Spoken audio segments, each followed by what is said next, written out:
আমরা আমাদের প্রিভিয়াস পার্টে দেখেছিলাম কিভাবে আপনি আপনার সেটিংটা কন্ট্রোল করতে পারেন এবং সেটিংয়ের ডাটাগুলো আপডেট করতে পারেন। তো এই পার্টে আমরা দেখব আমাদের ওয়েবসাইটের কিভাবে ক্যাটাগরিটা করতে হয়।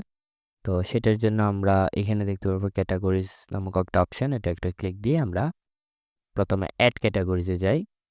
তাহলে এখানে দেখতে পারবেন একটা নেম আপনাকে চাবে যে আপনি একটা নাম দেন, অ্যান্ড এখানে চাবে একটা আইকন।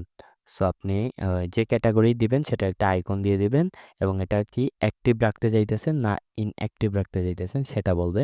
তো আমি সাপোজ একটা নাম দিলাম যে লাইক এবিসি নামক একটা নাম দিলাম সাপোজ, এবং এটা একটা আমি জাস্ট ছোটোখাটো একটা আমি কি করলাম, একটা ইমেজ নিয়ে নিলাম, সাপোজ এটাই নিলাম এবং নিয়ে এটাকে আমরা কি করলাম, এটা অবশ্যই অ্যাক্টিভ রাখবো, নাহলে কিন্তু এটা দেখাবে না বা এটা ওয়ার্কিং প্রসেসে থাকবে না ইনঅ্যাক্টিভ রাখলে।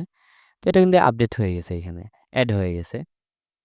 তো এখানে দেখতে পাচ্ছেন আর অনেক ক্যাটাগরি আছে, এখান থেকে আপনি ক্যাটাগরিকে চাইলে এডিট করতে পারেন বা আপনি চাইলে এখান থেকে ডিলিটও করতে পারেন। তো সবগুলো অপশানই আছে, আপনি সার্চ অবশ্যই করতে পারবেন।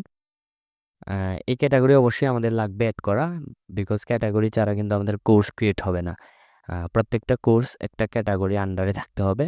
সো আমাদের ফার্স্টে একটা ক্যাটাগরি দিয়ে দিব আমরা, ক্রিয়েট করে ফেলবো এবং দেন ওই ক্যাটাগরি আন্ডারে আমরা আমাদের কোর্স করব।